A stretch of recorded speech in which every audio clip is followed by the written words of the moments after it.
Dari Aceh sampai Papua. Teman-teman jurnalis dari Forum Jurnalis Perempuan Indonesia, semoga selalu dalam keadaan sehat. Dan juga teman-teman dari IDN Times, serta saya ingin menyapa tamu istimewa kita yang hadir di sini, yaitu Ibu Mira Tayyiba dan juga Ibu Dr. Siti Nadia Tarmizi. Nah, satu acara istimewa hari ini, rekan-rekan semuanya, para jurnalis di seluruh Indonesia, ya, karena di sini FJP ini ada di 11 provinsi, termasuk rekan-rekan dari regional IDN Times yang mungkin juga bergabung bersama di sini. Tentu saja kita sudah tahu bahwa pandemi COVID-19 ini membawa banyak sekali efek kepada kehidupan kita. Salah satunya termasuk dalam penyebaran informasi hoax. Ini membuat kita, masyarakat, kadang-kadang jadi bingung mana berita yang benar dan mana berita yang salah. Untuk itu, kita sebagai jurnalis punya peran yang sangat besar, sehingga di sini kita harus membantu untuk memerangi hoax, yang juga menjadi tema untuk perjumpaan kita kali ini, yaitu di webinar peran jurnalis perangi hoax COVID-19 dan vaksinasi. Untuk itu, memang kalau kita melihat di media, mungkin ini sudah ada editor maupun juga ada gatekeeper begitu untuk menyaring informasi. Tetapi masalahnya, informasi-informasi lain yang beredar di situ, di media sosial misalnya, ini bisa sangat menyesatkan sehingga membingungkan masyarakat, terutama di era pandemik ini. Kalau sekarang ini, kalau saya tidak salah, ada sekitar 2.000 kabar hoax yang sudah dicatat oleh Kominfo. Nah, untuk itu, tentu saja kita sebagai jurnalis tidak bisa tinggal diam nih, harus ada strategi untuk membantu, memberi informasi, memberikan data dan fakta tentang COVID-19 sekaligus masalah vaksinasi ini kepada masyarakat. Untuk itu, di webinar kali ini tentu saja kita juga ingin mendapatkan berbagai informasi yang bermanfaat dan juga semakin memantapkan peran kita sebagai jurnalis. Dan hari ini untuk memulai webinar yang digelar oleh Forum Jurnalis Perempuan Indonesia bersama dengan IDN Times dan juga bekerja sama dengan DAI TV, kita akan langsung saja untuk mendengarkan sambutan Ketua Umum Forum Jurnalis Perempuan Indonesia yang juga sekaligus pemimpin redaksi IDN Times kepada Kak Uni Lubis. Kami persilahkan. Selamat pagi dan terima kasih Mela. Assalamualaikum warahmatullahi wabarakatuh. Kepada pertama tentu saja kedua pembicara kita pada pagi hari ini. Yang pertama adalah Sekretaris Jenderal Kementerian Komunikasi dan Informasi Republik Indonesia, Mbak Mira Tayyiba. Saya baca teman-teman karena di sini banyak jurnalis, jadi bisa dibaca Mbak Mira ini track record-nya luar biasa ya, bahkan disebut sebagai Ratu E-commerce karena berperan sangat besar dalam penyusunan peta jalan dari pembangunan infrastruktur e-commerce kita, terutama dalam hal regulasi. Terima kasih atas kesediaannya Mbak Mira di akhir pekan berfaedah semoga. Kedua kepada Mbak Siti Nadia yang hampir setiap hari juga sebetulnya kita lihat di televisi, juru bicara vaksin, staf di Kementerian Kesehatan Republik Indonesia. Yang selanjutnya adalah teman-teman Forum Jurnalis Indonesia di manapun dari Aceh sampai Papua yang sudah ingin belajar, dan saya juga melihat ini ada berbagai sejumlah teman-teman jurnalis dari berbagai media juga ya yang hadir di sini. Terima kasih, selamat bergabung. Kita akan belajar bareng, berdiskusi bareng dengan narasumber. Karena memang ini adalah awal tahun ya, FJPI baru ulang tahun ke 13 tahun sebetulnya pada tanggal 22 Desember 2020.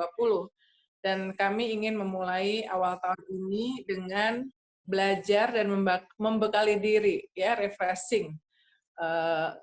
Kita sudah banyak tahu bagaimana jurnalis harus meliput COVID, tetapi pengalaman ini juga menunjukkan betapa banyak hal yang kita tidak ketahui. Karena COVID ini hal yang baru buat seluruh dunia, buat siapapun, jadi kita prosesnya belajar bareng. Nah, dalam proses belajar bareng itu, kita berhadapan dengan informasi hoax ya. Sebelum pandemi itu hoax paling banyak dari zaman dahulu kala tuh hoax paling banyak itu di soal kesehatan ya.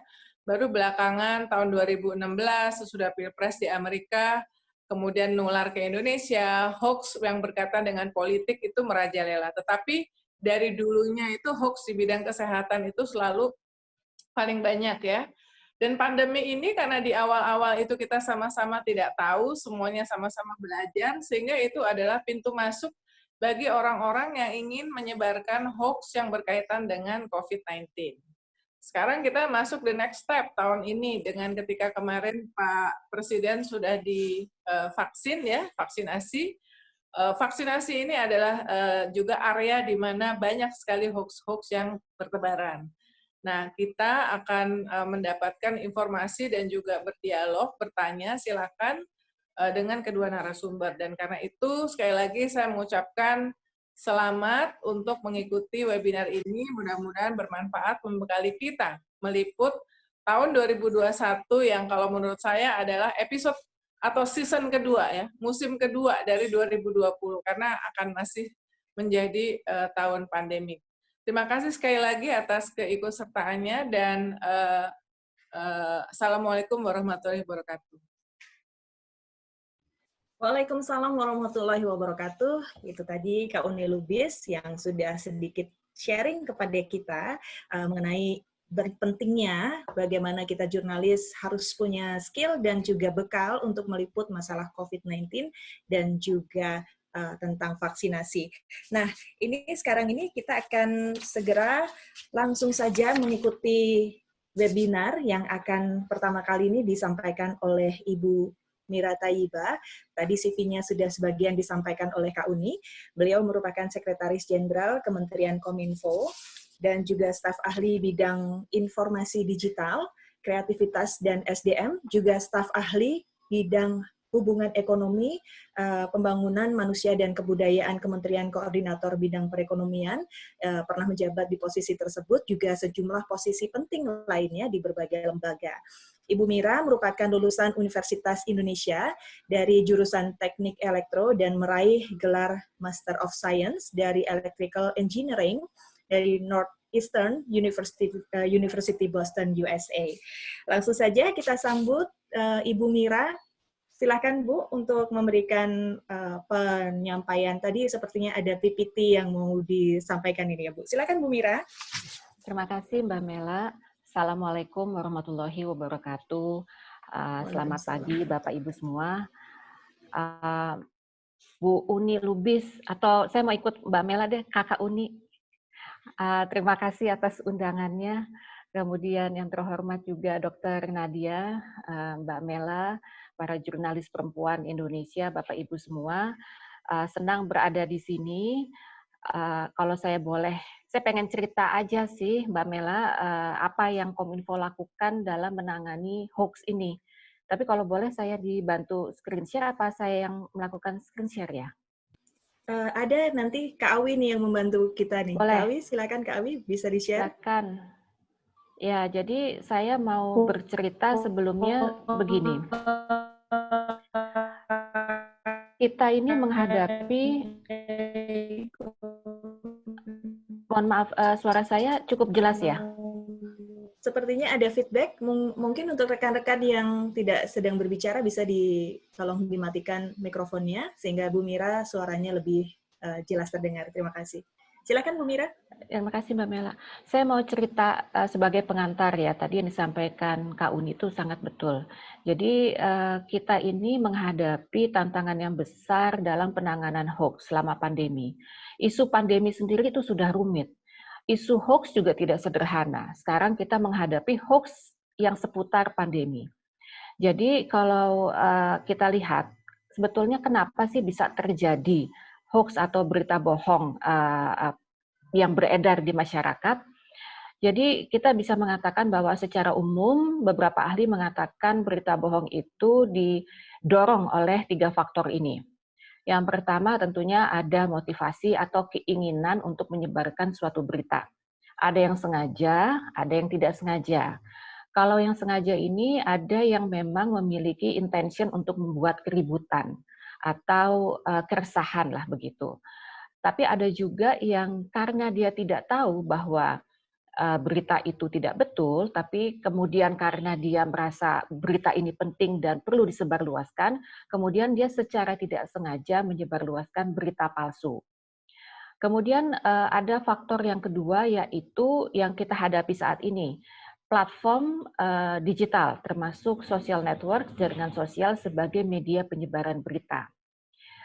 Di era digital ini berita palsu dapat tersebar dengan mudah karena kita ini semua bisa mengakses ruang digital itu 24 jam. Ibaratnya toko itu tidak pernah tutup. Dan penyebarannya itu bisa secara cepat, instantly, begitu kita tombol send, itu semua sudah tersebar. Belum lagi kita selama pandemi ini kan kita ingin tahu, karena kita tidak paham mengenai apa itu COVID, bagaimana penanganannya dan sebagainya, kita jadi ingin mencari tahu.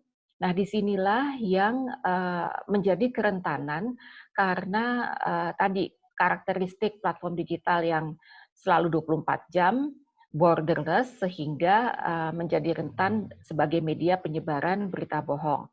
Namun juga tidak menutup kemungkinan bahwa penyebaran berita palsu itu juga terjadi di forum offline, apakah dalam pertemuan keluarga atau dalam arisan dan sebagainya.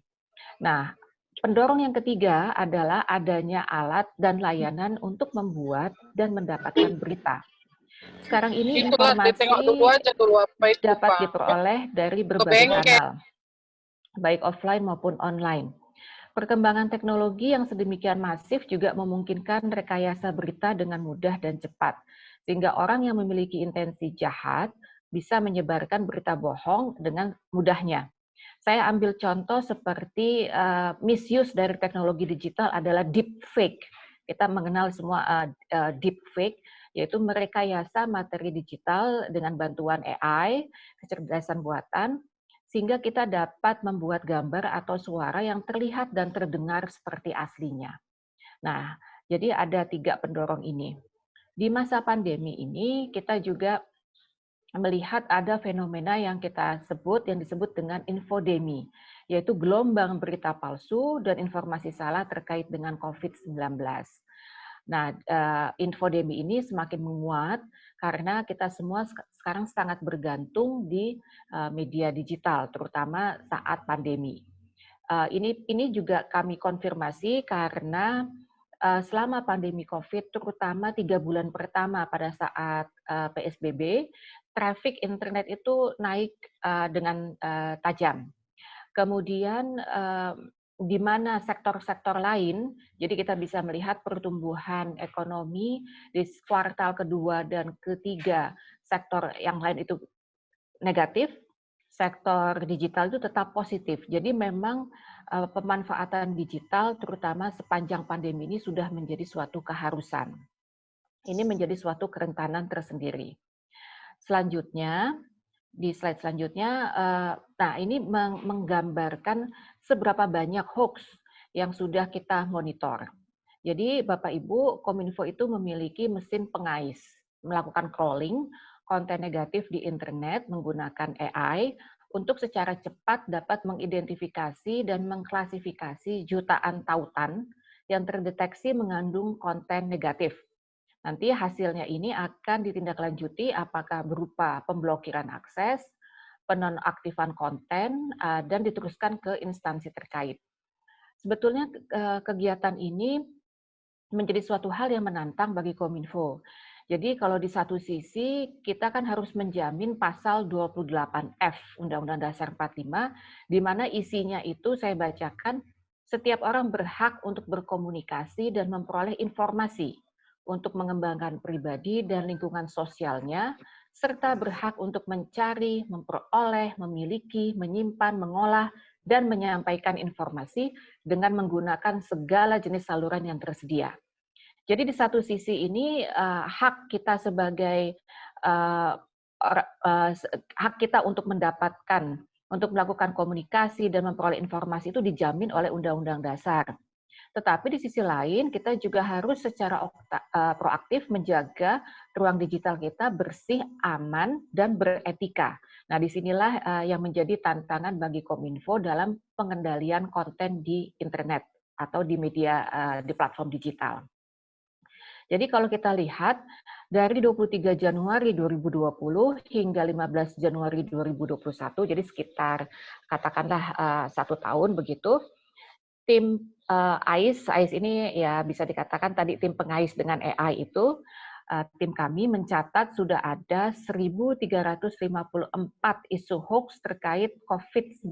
Ini yang hoax spesifik terkait dengan COVID-19, tersebar di lebih dari 2.000 postingan di 4 media sosial besar yang memang masyarakat Indonesia gunakan banyak, Facebook, Instagram, Twitter, dan YouTube. Jadi kalau dilihat, yang di gambar bawah itu, yang warna biru itu adalah yang sudah diproses atau yang ditindaklanjuti, yang kuning itu yang masih dalam tahap proses. Jadi kita bisa melihat ada 88% secara total yang sudah kami tindaklanjuti atau dilakukan take down. Nah, berdasarkan data dan analisis dari tim tersebut, Polri juga telah menangani 104 kasus dengan 104 tersangka penyebar hoax terkait COVID-19. Jadi bukan hanya kami deteksi mana yang hoax, tapi juga ditindaklanjuti. Ada yang memang bekerja sama dengan platform digital, dan kelanjutannya bila itu memang memenuhi unsur-unsur, ya kita tindaklanjuti bersama Polri. Khusus untuk vaksin saja, sudah ada 66 isu hoax yang sudah diklarifikasi sebagai hoax dan disinformasi. Jadi Mbak Mela, Bapak Ibu, teman-teman semua, kalau mengunjungi situsnya Kominfo, kominfo.go.id, nanti di bagian bawah itu akan terlihat kumpulan berita yang sudah dikasih label hoax, disinformasi. Nah, jadi itu menjadi salah satu cara bagaimana kita mengklarifikasi dan menyampaikannya ke masyarakat. Kemudian di slide selanjutnya, saya ingin cerita mengenai apa yang kami lakukan. Jadi sesuai dengan amanat Undang-Undang Informasi Transaksi Elektronik ITE, Kominfo ini terus mengawal penyampaian informasi yang valid dan akurat ke masyarakat, yaitu melalui pencegahan penyebaran konten negatif di internet, termasuk hoax dan disinformasi. Ini kita lakukan secara komprehensif dari hulu, bagian tengah, sampai ke hilirnya. Di bagian hulu bisa dikatakan adalah melalui edukasi ke masyarakat penggunanya. Oleh karena itu, kita melakukan melalui pendidikan literasi digital dan kampanye untuk melawan hoax. Dan ini tidak hanya dilakukan oleh Kominfo atau oleh pemerintah, tapi kami juga menggandeng komunitas yang tergabung dalam Gerakan Nasional Literasi Digital Siberkreasi. Kemudian, itu untuk tadi hulunya. Di bagian tengah, Kominfo juga melakukan pengawasan 24 jam atas arus hoax dan disinformasi, tadi melalui monitoring mesin AIS. Kemudian kita melakukan penyampaian konfirmasi dan klarifikasi ke masyarakat, tadi melalui lamannya Kominfo. Kemudian kita juga memiliki layanan chatbot melalui WhatsApp covid19.go.id untuk menjawab semua pertanyaan publik. Jadi sebetulnya publik kalau ragu terhadap suatu informasi, memerlukan informasi dari sumber yang kredibel, jadi bisa mengunjungi beberapa pilihan ini. Bisa melalui laman Kominfo, bisa melakukan chatbot melalui WhatsApp di covid19.go.id, dan nanti ada informasi lainnya kami sampaikan berikutnya. Kemudian untuk di tingkat hilirnya di downstream, Kominfo juga melakukan koordinasi dengan Barreskrim Polri terkait penindakan dan penegakan hukum atas pembuat serta penyebar berita hoax. Jadi koordinasi ini terus kami perkuat untuk menjaga melindungi ruang publik, ruang digital publik, supaya bisa kita gunakan secara bersama, secara sehat, aman, dan beretika. Kemudian di slide selanjutnya, apa yang kita bisa lakukan, khususnya peran perempuan ini dalam melawan konten hoax. Ini perempuan secara spesifik selama pandemi ini kan menjadi multifungsi, artinya jadi mengerjakan banyak tugas. yang mulai menjadi guru dadakan gitu ya di rumah gitu, sampai kemudian ada juga karena kami mengawal perkembangan e-commerce, ternyata banyak juga usaha yang diinisiatif oleh perempuan berkembang masuk ke platform digital selama pandemi ini. Jadi bukan hanya sebagai peran sebagai pendidik di rumah, tetapi juga membantu mencari dari sisi ekonominya, kurang lebih seperti itu. Nah, untuk melawan hoax ada beberapa langkah yang bisa kita lakukan. Yang pertama tentunya melakukan edukasi literasi. Kemudian dalam tingkat yang lebih besar, jurnalis perempuan ini juga dapat melakukan edukasi ke masyarakat lebih luas melalui tulisan dan liputannya. Kemudian yang kedua adalah melalui kampanye budaya cek, recheck, dan cross-check. Jadi kita harus selalu melakukan self-filtering, memverifikasi informasi yang diterima, mencermati sumber yang tertera, ini kayaknya sumbernya bisa dipercaya atau nggak jelas di sumber beritanya, kemudian membandingkan dengan informasi lainnya dari sumber terpercaya, jadi cek rechecknya dilakukan, dan juga mencermati konten secara menyeluruh dan tidak berhenti pada judul. Ini mohon maaf, Bapak Ibu teman-teman jurnalis, kadang-kadang ada yang clickbait judulnya itu. Jadi untuk menarik supaya membaca artikel tersebut, jadi judulnya dibikin bombastis yang sebetulnya kadang-kadang hanya ngambil sebagian dan tidak terlalu kontekstual dengan isinya. Nah, jadi kami pun melakukan edukasi untuk mencermati konten secara menyeluruh. Baca judulnya saja sudah seperti, wah ini berita nih, belum dibaca isinya sudah di-forward duluan. Nah, ini yang juga menjadi perhatian kita semua. Dan yang ketiga tentunya adalah melakukan aduan konten negatif. Tadi ada bisa melakukan melalui WhatsApp, bisa melalui patroli siber Kominfo, jadi ada pengaduan ke Kominfo ataupun ke kementerian lain, institusi pemerintah lainnya. Misalnya kita ketahui ada misalnya obat, ya berarti ke BPOM atau ke Kementerian Kesehatan dan sebagainya. Nah, kemudian selanjutnya, di slide selanjutnya itu adalah mengenai peran bagaimana jalur komunikasi yang digunakan Kementerian Kominfo untuk memerangi hoax selama pandemi. Jadi yang kita lakukan adalah tentunya kita tidak bisa melakukan hanya oleh Kominfo atau hanya oleh pemerintah. Jadi kita menggandeng semua yang disebut dengan pentahelix, mulai dari kementerian lembaga, kemudian masyarakat, terutama tokoh masyarakat dan agama, akademisi dan ahli, media, tokoh dunia usaha, itu semua membantu untuk bagaimana kita melakukan komunikasi publik secara efektif, khususnya untuk COVID-19 ini.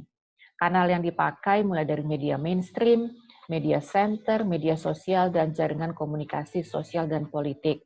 Dan bahkan sudah ada 5 juru bicara mengenai vaksinasi COVID-19, apakah itu dari Satgas sendiri, dari Kementerian Kesehatan, dari BPOM maupun dari Bio Farma. Jadi ini kami menyambut baik acara hari ini karena kita juga sangat membutuhkan bantuan media untuk menyampaikan atau bahkan mengklarifikasi, memperjelas berita-berita yang beredar di masyarakat khususnya mengenai COVID-19 ini. Nah, selanjutnya ini ada, karena sekarang kita sudah mulai masuk ke proses vaksinasi, kemarin hari Senin sudah dimulai oleh Bapak Presiden. Nah, tapi masih ada yang mungkin merasa ragu, jadi ini kita terus mengkampanyekan bahwa mengutip dari Bapak Menteri Kesehatan bahwa vaksin adalah public goods for the good of the public. Jadi barang ini, vaksin, ialah milik publik yang ditujukan tidak hanya untuk melindungi diri sendiri, tapi juga melindungi keluarga dan orang di sekitar kita, dan lebih jauhnya juga melindungi ekonomi kita. Karena dengan kita melindungi diri sendiri, tetapi tentunya dengan tetap melakukan prokes dan 3M, kegiatan perekonomian kita tuh bisa lebih digenjot lah, kurang lebih seperti itu. Jadi kita selalu menginformasikan, mengedukasi bahwa salah satu tujuan utama vaksin adalah herd immunity. Nah, ini herd immunity ini tentunya membutuhkan partisipasi dan kontribusi kita semua untuk istilahnya do the good for the public. Karena tadi dikatakan public goods for the good of the public, jadi kita harus berpartisipasi untuk melakukan apa yang menjadi kontribusi kita. Dan Bapak Presiden sendiri Senin lalu juga sudah secara langsung memperlihatkan bahwa dengan beliau divaksin, jadi vaksin itu pun sudah mendapat izin dari BPOM sehingga aman, imun, dan efektif. Tentunya kita juga menginginkan adanya figur-figur lain yang telah divaksinasi, tetap menjalankan prokes 3M, kemudian bisa memberikan contoh kepada masyarakat, karena penyuntikan itu masih di awal, masih diperlukan waktu untuk mendevelop antibodi sehingga prokes 3M tetap harus dijalankan. Mungkin itu Mbak Mela, terima kasih. Wassalamualaikum warahmatullahi wabarakatuh. Baik, terima kasih Ibu Mira. Luar biasa sekali penyampaiannya, memang itulah yang kita hadapi saat ini. Begitu banyak informasi hoax beredar di masyarakat, sehingga masyarakat pun harus betul-betul cerdas dalam memilih informasi sehingga tidak tersesat dalam informasi bohong. Dan kita juga akan nanti diskusi lebih lanjut Bu Mira ya, tapi ini ada satu yang mau dilakukan terlebih dahulu, yaitu kita mau foto bersama. Mumpung ini pesertanya masih banyak sekali, silakan kawan-kawan untuk membuka fotonya sebelum kita masuk ke narasumber berikutnya ke Ibu Siti. Kita mau foto dulu. Sudah dibukakah kameranya semuanya? Oke, mungkin Kak Awi dan juga rekan-rekan bisa membantu untuk memotokan. Saya akan berikan waktu kurang lebih 1 menit untuk berfoto ya. Silahkan dibuka kameranya. Oke, terima kasih Mela. Oke, sudahkah difoto Kak Awi? Ya, ini lagi. Oke. Bentar.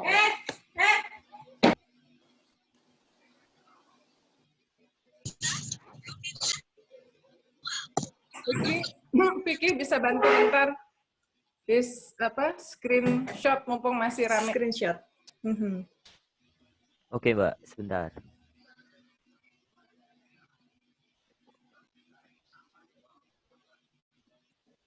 Kalau sudah di info ya.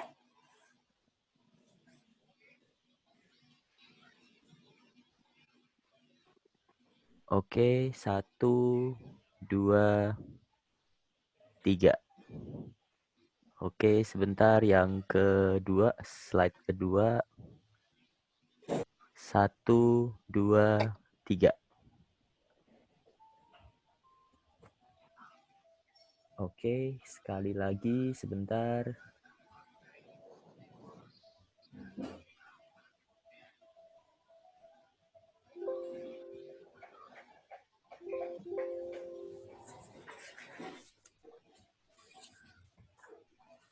Gaya bebas kali ya? Boleh gaya bebas? Oke. 1, 2. Dari tadi udah bebas ini. 1, 2, 3. Oke, sudah. Kasih. Oke, baik. Terima kasih sekali, luar biasa. Ini saya juga ingin menyapa terlebih dahulu Wakil Direktur DAI TV, Ibu Elisa, juga selamat bergabung dalam webinar kali ini. Dan juga semoga bisa semakin menambah lagi dukungan nanti kalau kita punya event-event yang lain ya, Bu Elisa ya, bisa didukung kembali. Baiklah, kita sekarang akan berjumpa dengan Ibu Dr. Siti Nadia Tarmizi. Apakah sudah hadir?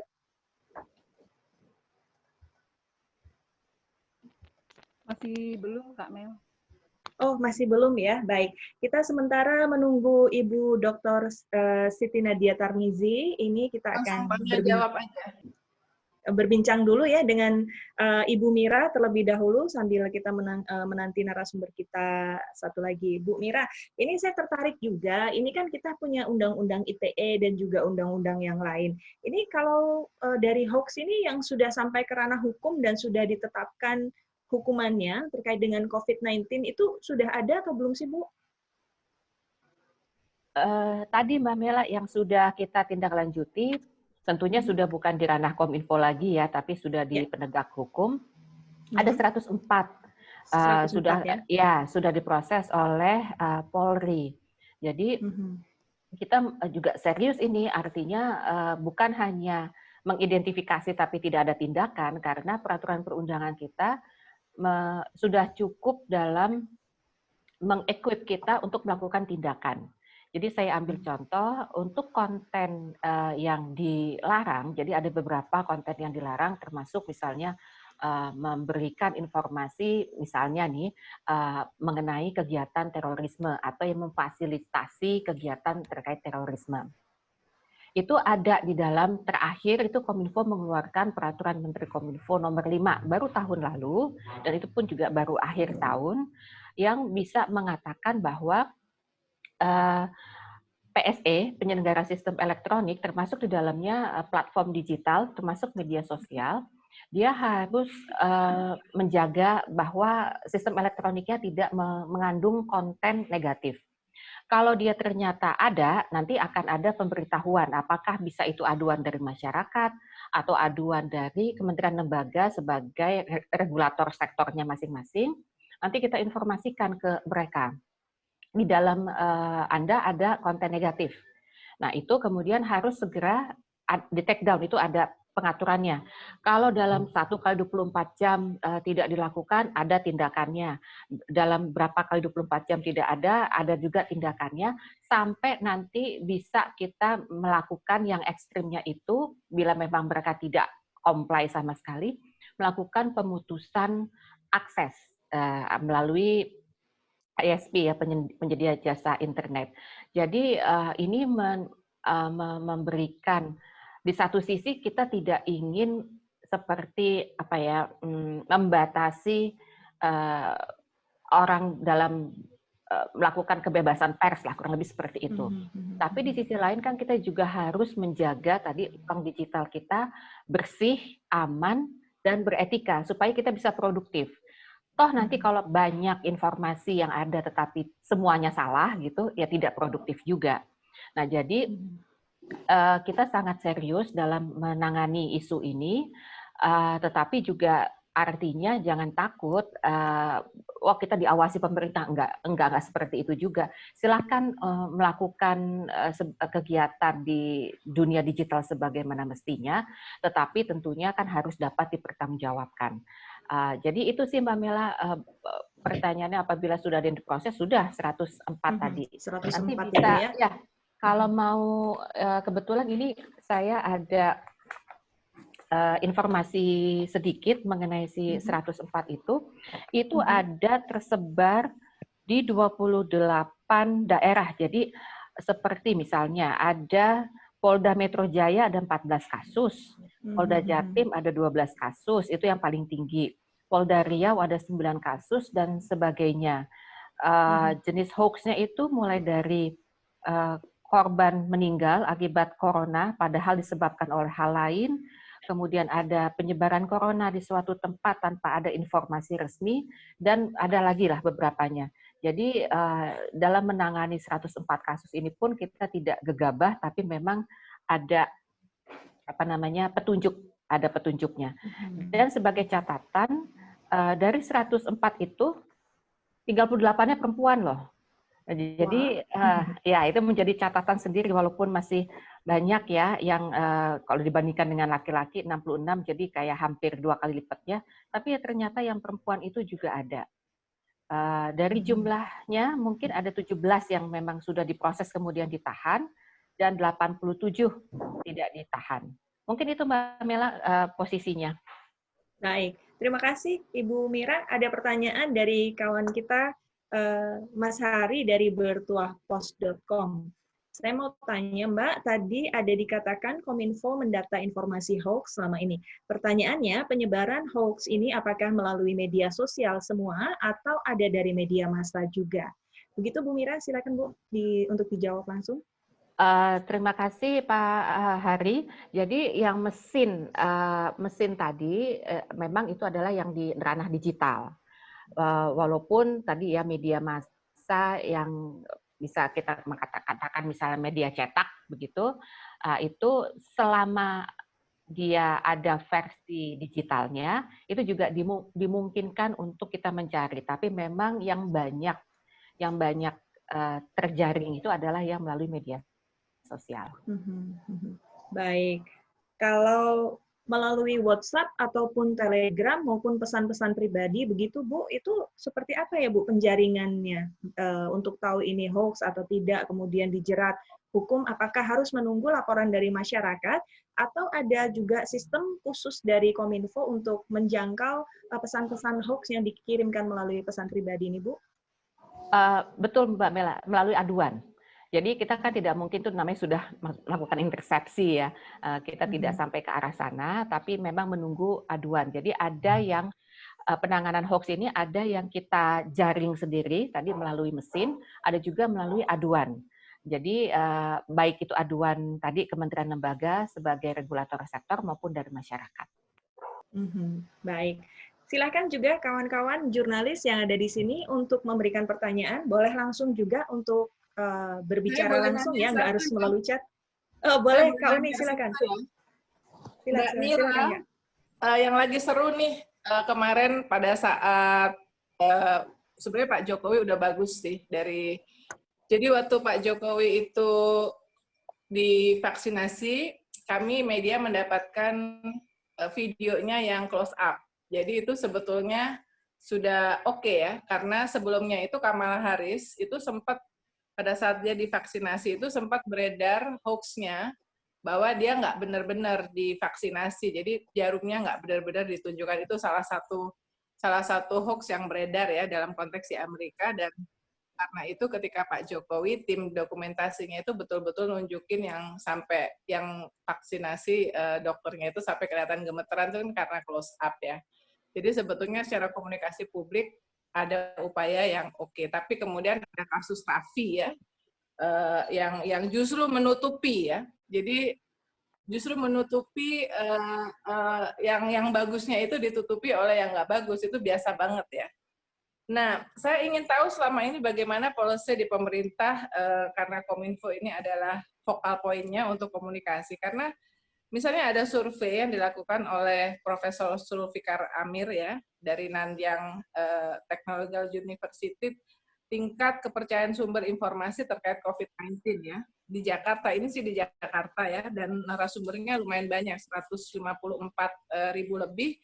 Jadi sumber yang terpercaya nomor 1 dokter atau pakar kesehatan, kedua tokoh agama, kemudian ketiga pejabat pemerintah, keempat keluarga, mungkin di sini peran dari jurnalis perempuan dan juga kelompok perempuan karena biasanya sangat berpengaruh di keluarga, dan baru paling bawah itu selebritas atau influencer. Nah, apa pertimbangan misalnya ketika memilih influencer, kalau boleh tahu rapat-rapat di Kemkominfo atau di pejabat-pejabat yang berkaitan dengan komunikasi publik ini, Mbak Mira, sehingga ya jangan sampai terjadi seperti yang kemarin itu. Terima kasih Kak Uni. Ini memang jadi kaget kita juga ya setelah kejadian itu. Memang kan kemarin itu yang dipilih itu mewakili semua yang disebut Kak Uni tadi, semua golongan itu ada. Nah, rupanya beliaunya ini kan termasuk yang dipilih dari kaum milenial yang diharapkan dengan banyaknya followernya itu bisa memberikan contoh gitu.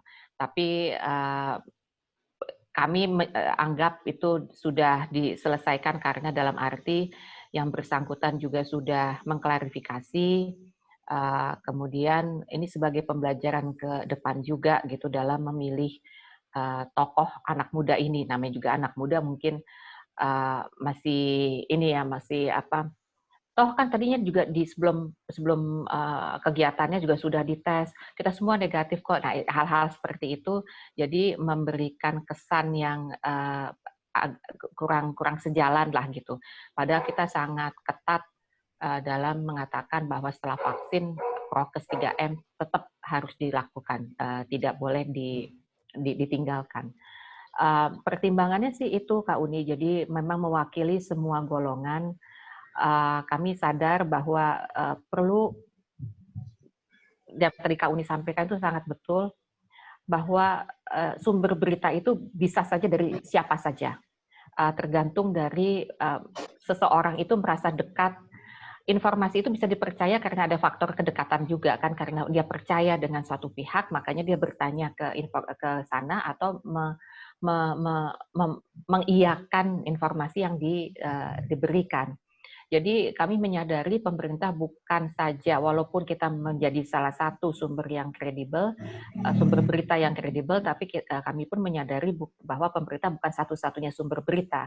Oleh karena itu kita mengajak semua untuk terlibat, termasuk beberapa golongan yang Kak Uni sampaikan tadi.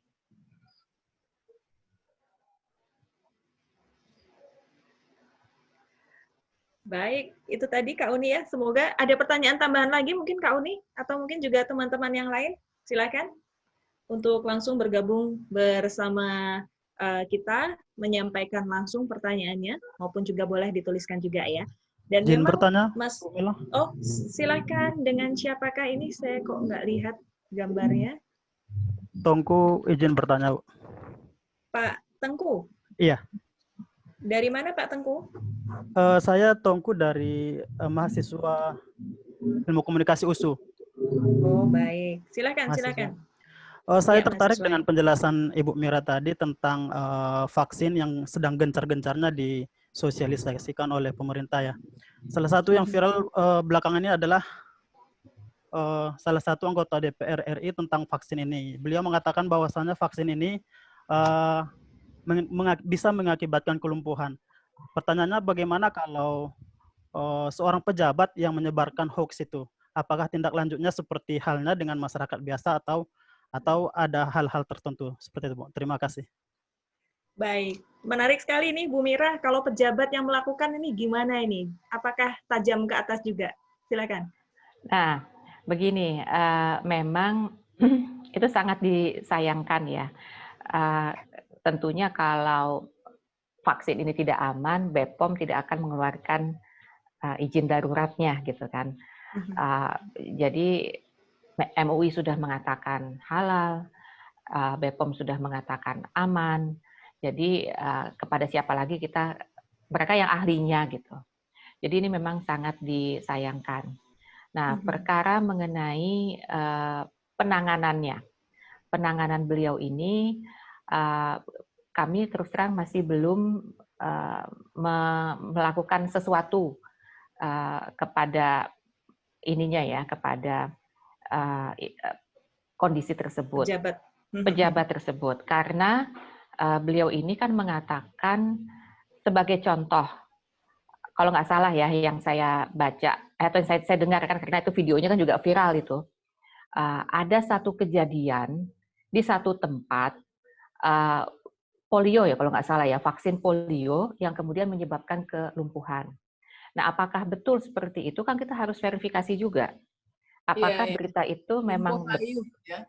Iya, Ternyata lumpuh belum layu. divaksinasi sebetulnya itu. Jadi belum diimunisasi. Nah, jadi kalau misalnya memang itu kan sangat kasual,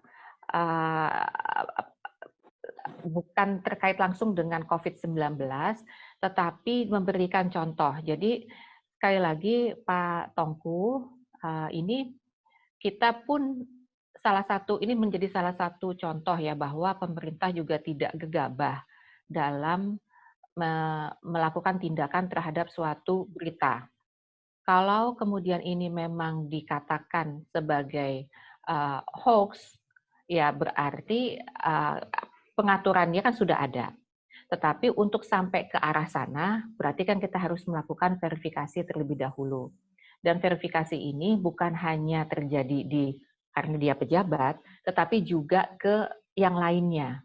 Oleh karena itu, pada waktu saya ambil contoh dalam kasus kami melakukan pengendalian melalui mesin gitu ya, begitu dia sudah tertangkap bahwa ini berpotensi hoax melalui AI, kan kita bisa, jadi tidak manual, kita sekian juta tautan kan tidak mungkin dilakukan secara manual, kita lakukan verifikasi dulu sampai kemudian kita beri label apakah dia hoax atau disinformasi. Jadi proses verifikasi itu tetap dilakukan, Pak Tongku.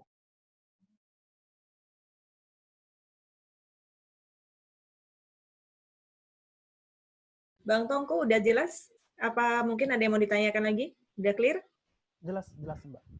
Jelas ya. Kita pindah ke pertanyaan berikutnya. Bu Mira, ini ada Mika dari The ITV yang menanyakan terkait dengan hoax dan sosialisasi vaksin ini, apakah konten di medsos akan ada pengawasan juga? Karena sekarang influencer kelihatannya lebih berpengaruh dibanding media formal. Apakah ada kebijakan dari Kominfo terkait konten di YouTube? Kalau Mbak Mika, terima kasih pertanyaannya. Kalau kita mengendalikan apa saja yang harus diposting di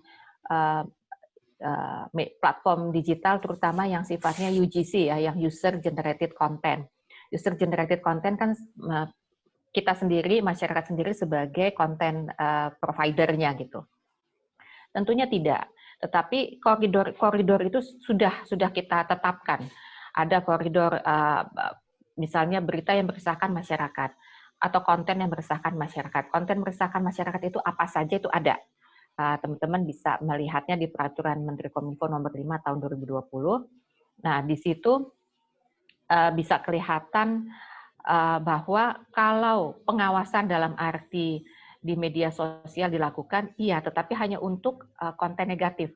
Kita tidak melihat satu persatu tautan atau satu persatu postingan yang dilakukan oleh siapapun, tetapi tadi melalui teknologi kita sudah, AI itu kecerdasan buatan itu kan kita bisa mengajari mesin yang disebut dengan konten negatif adalah yang seperti ini. Nah, nanti mesin sendiri yang melakukan pencarian. Begitu didapat, kita verifikasi secara manual, baru kita tadi label hoax atau disinformasi. Jadi sekali lagi Mbak Mika tadi ya, Mbak Mika jangan khawatir terkait dengan apakah konten ini bisa kita posting apa atau tidak. Silahkan karena kita juga tidak bisa membatasi kreativitas atau keinginan seseorang mengekspresikan suatu pendapat, asalkan memang bisa dipertanggungjawabkan dalam arti dalam suatu koridor itu yang koridor yang aman ya. Di luar itu, tadi misalnya secara spesifik konten negatif pasti akan kita sapu. Ini sebagai contoh ya, yang kita maksud dengan konten negatif itu antara lain adalah misalnya mengenai perjudian, kemudian mengenai terorisme, itu sudah pasti. Kemudian mengenai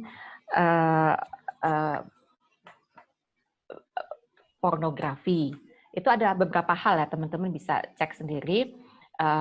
Di luar itu, postingan di luar itu, ataupun yang tidak mengglorifikasi atau yang membesar-besarkan ya, atau mengarahkan kepada isu itu, ya tentunya akan ya aman, yang baik-baik saja. Jadi silakan tetap menggunakan media sosial, tapi secara produktif. Baik. Itu tadi jawaban untuk Kak Mika ya. Dan sekarang ada pertanyaan lagi. Kita berharap segera ketemu dengan Ibu Dr. Siti, tapi sebentar lagi, kurang lebih 5 menit lagi katanya beliau akan bergabung. Ini ada pertanyaan dari Kak Ranggini. Siang, Ibu-Ibu, Narsum, dan semuanya, bagaimana tanggapan pemerintah khususnya Kominfo yang akhir-akhir ini juga viral, di mana artis Raffi Ahmad yang baru divaksin tapi langsung berada di suatu pesta keramaian tanpa protokol kesehatan dan juga dihadiri oleh pejabat yang pernah viral, yaitu Bapak BTP alias Ahok. Nah ini silahkan Bu Mira. Tadi sedikit sudah dibahas ya waktu pertanyaan Kak Uni. Silahkan mungkin ditanggapi lagi singkat padat ya Bu. Boleh. Jadi seperti yang tadi kami sampaikan sebelumnya bahwa pemilihan orang atau profil publik lah ya, untuk di vaksin itu diharapkan untuk memberikan contoh yang baik. Tapi khususnya untuk kasus ini, yang bersangkutan sudah mengklarifikasi, juga sudah meminta maaf juga kepada masyarakat. Kita anggap ini selesai, dalam arti ya, ini mungkin bagus juga sih Mbak Mela. Ini juga contoh, tapi contoh yang tidak perlu ditiru gitu. Kalau contoh itu yang bagus-bagus semua, nanti bingung juga kalau di luar tindakan itu artinya apa. Nah, ini juga sebagai contoh, tapi contoh yang tidak untuk ditiru. Baik, baik. Itu tadi untuk Kak Anggini, semoga jelas. Dan sekarang saya berpindah ke pertanyaan lain lagi. Ini dari Nurul Hasani, ingin bertanya, hoax lahir juga karena sebab informasi yang diberikan oleh pemerintah juga tidak tegas dan jelas sehingga masyarakat bisa berspekulasi hingga menimbulkan hoax. Nah, ini mengapa peran media massa atau Kominfo sendiri tidak memberikan suatu informasi yang valid sehingga masyarakat pun bisa percaya dengan informasi yang didapatkan. Monggo Bu Mira, silakan. Ya, terima kasih. Mengenai informasi yang valid itu sudah kami lakukan ya, baik itu tadi ada melalui media center, melalui iklan layanan masyarakat misalnya, kemudian melalui media sosial. Hampir seluruh kementerian lembaga sekarang punya akun, mau akun IG, mau akun Twitter, akun media sosial lah yang menjadi bagian dari upaya kita untuk menjelaskan suatu informasi gitu. Di samping itu kita juga bekerja sama dengan banyak pihak, pentahelix tadi, karena sebagaimana disampaikan tadi, sampaikan Kak Uni, pemerintah itu bukan satu-satunya sumber berita gitu, tapi juga ada tokoh agama, tokoh masyarakat, dan bahkan juga ke selebriti lah, kurang lebih seperti itu. Jadi inilah yang terus kami upayakan, peran informasi, maka kita sediakan banyak channel. Ada yang suka pakai WhatsApp, silakan pakai WhatsApp, ada chatbotnya. Ada yang mau mencari langsung di situs, ada bisa melalui Kominfo.go.id atau covid19.go.id ataupun yang lainnya. Mau ada yang lebih suka media sosial, juga ada media sosial. Jadi ini mengenai hoax ini nggak bisa diselesaikan di satu pihak. Pihak pengguna pun harus berpartisipasi melakukan kontribusinya. Apa yang bisa dilakukan oleh masyarakat pengguna ini tadi yang kami sampaikan, cek, recheck, dan cross-check. Jangan cepat menerima apa yang informasi kita terima itu ditelan bulat-bulat. Harus kita sendiri pun harus bisa mencerna ini kelihatannya baik atau bagus atau betul atau tidak. Caranya tadi cek, recheck, dan cross-check. Begitu Mbak Mela. Baik, ini ramai kita Bu Mira. Ada lagi pertanyaan, ini dari kawan kita Lucy Diamanda. Banyak jurnalis yang di media sosialnya juga memprovokasi seolah-olah vaksin itu akan membunuh atau tidak baik untuk tubuh. Mungkin ini karena mereka tidak paham dengan vaksin tersebut. Bagaimana jika dilakukan sosialisasi khusus untuk jurnalis karena dari tangan dan mulut mereka, ketidakpahaman ini justru akan menjadi sebuah berita. Tentu saja difasilitasi oleh Kementerian Kominfo bekerja sama dengan Dinas Kominfo di daerah-daerah. Ya, bagaimana mereka membuat berita benar jika mereka sendiri pemahamannya tidak benar. Silakan Bu Mira. Terima kasih Mbak Lucy. Jadi ini sebetulnya sudah dilakukan tapi mungkin kurang intensif. Jadi siap kami sampaikan kepada teman-teman yang melakukan tugasnya melakukan diseminasi. Ini usul yang baik, mungkin intensitasnya yang perlu kita tingkatkan. Terima kasih atas masukannya. Baik, ini kita masih menunggu Ibu Dr. Siti. Kita cek lagi, belum hadir juga di webinar kita. Jadi kita lanjutkan lagi bincang-bincang kita dengan Bu Mira. Bu Mira, kalau untuk rencana Kominfo ke depan ini akan seperti apa Bu terkait dengan hoax dan juga terutama sekarang ini hoax yang ramai ini masalah vaksin ya Bu ya. Apakah ada plan-plan tertentu untuk membuat suatu program ataupun juga bagaimana memerangi hoax ini dari rencana ke depan dari Kominfo Bu? Silakan. Secara umum tadi Mbak Mela bahwa kita tetap mengintensifkan upaya kita yang tadi mulai dari hulunya, melalui literasi digital, selalu mengkampanyekan cek, recheck, dan cross-check, supaya teman-teman pengguna media sosial juga lebih, dalam tanda petik, lebih cerdas deh gitu ya, untuk memahami suatu berita itu betul atau tidak. Kemudian di tengahnya kita melakukan berbagai macam upaya untuk menangani berita yang sudah ada di media, jadi kita filtering. Jadi ibaratnya kalau polusi gitu, kita jadi mesin filternya supaya udaranya menjadi bersih kembali, dan kemudian ada penindakan yang kita kerjasamakan dengan pihak aparat penegak hukum. Itu secara generik.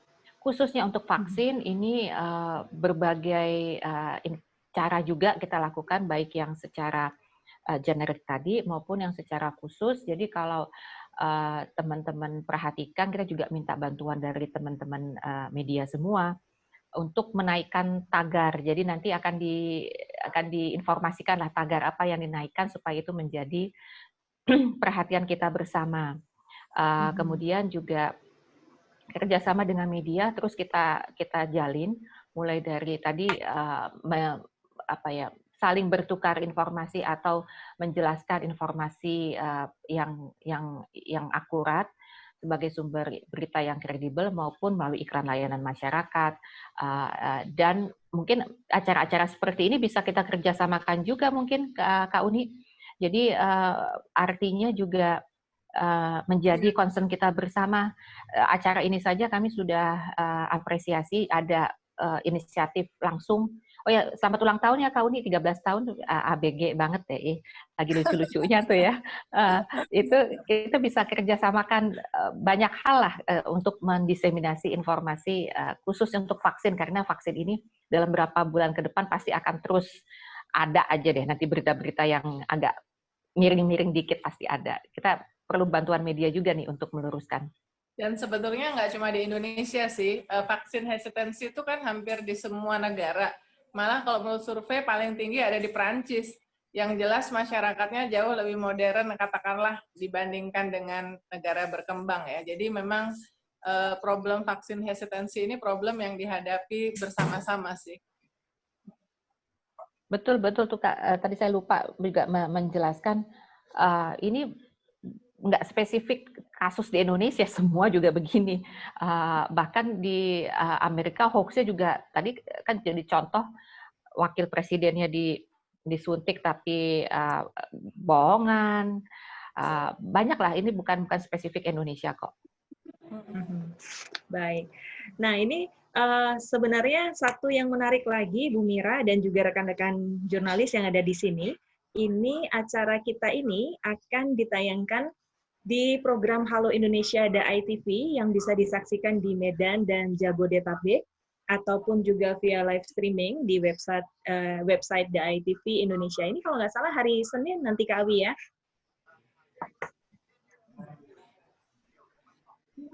Halo Kak Awi. Baik. Betul, hari Senin jam 10 Kak Awi ya, betul ya? Ya, benar. Oke, baik. Itu tadi, jadi kalau rekan-rekan ingin nonton, nanti bisa nonton di Halo Indonesia The ITV. Dan sekarang kita beralih lagi ke pertanyaan lain. Ini dari Kak Tri Ambarwati, bagaimana Bu dengan video anggota DPR RI yang menolak vaksin dan video ini beredar masif? Sepertinya hampir semua grup WhatsApp turut menyebarkan video ini. Bagaimana strategi mencegah agar hal ini tidak terulang kembali? Bu Mira? Ya, tadi sedikit udah kita singgung ya, tapi mengenai bagaimana strategi mencegah hal ini tidak terulang lagi. Pertama yang perlu kita sadari adalah pemerintah tidak represif dalam arti menentukan konten apa, pada waktu kita mau posting belum apa-apa nggak boleh gitu. Tidak seperti itu. Kita selalu memberikan ruang bagi kebebasan berekspresi, menginginkan pendapat, menyampaikan pendapat, pandangan, pikiran atau apapun. Jadi bagaimana mencegah supaya itu video tidak tersebar, itu agak sulit ya, apalagi di jalur komunikasi yang sejenis WA itu kan sebenarnya komunikasi yang close ya, tidak seperti media sosial yang public gitu, yang dipublish. Oleh karena itu yang kita perlukan seperti ini, kalaupun tersebar tapi kemudian kita tidak terprovokasi, tidak menanggapi hal itu secara berlebihan, ya juga begitu aja gitu, nggak akan membawa dampak yang signifikan. Oleh karena itu sekali Jadi lagi intinya harus ada laporan ya Bu ya? Kalau untuk ini iya. Kalau ini iya, karena bisa dibayangkan ya, kita sendiri kalau tiba-tiba tanpa adanya laporan, terus grup WA yang kita ikuti terus kena terjaring gitu dalam tanda kutip, berarti kan pemerintah melakukan intersepsi dong gitu kan ya. Kok bisa tahu sih gitu. Tapi kalau adanya laporan ya itu berarti kan dari bisa dikatakan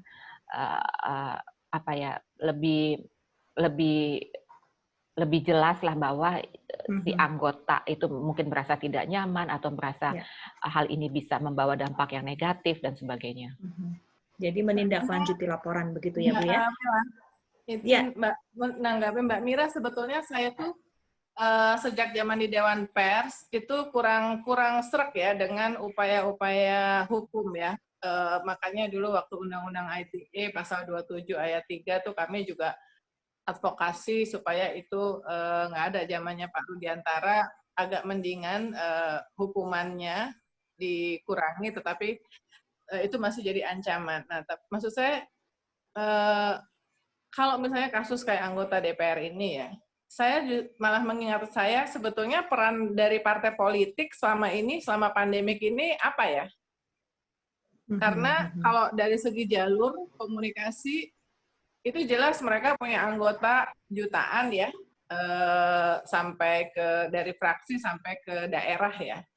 Apakah partai-partai politik ini diajak untuk ikut misalnya membangun pemahaman yang benar terhadap COVID-19, dan PR kita yang gede ini adalah soal vaksin. Karena ini nggak mungkin media itu terus terang aja kalau ada di grup pemret perempuan juga ya, sama grup pemret dengan Satgas, kesini tuh agak lelah juga Mbak, karena kita merasa udah campaign, udah dari awal lah ya, pro bono lah dari awal juga, dari awal-awal ya kita edukasi, informasi, even artikel-artikel yang entertaining, karena itu juga perlu ya untuk menambah imunitas ya, yang inspiring.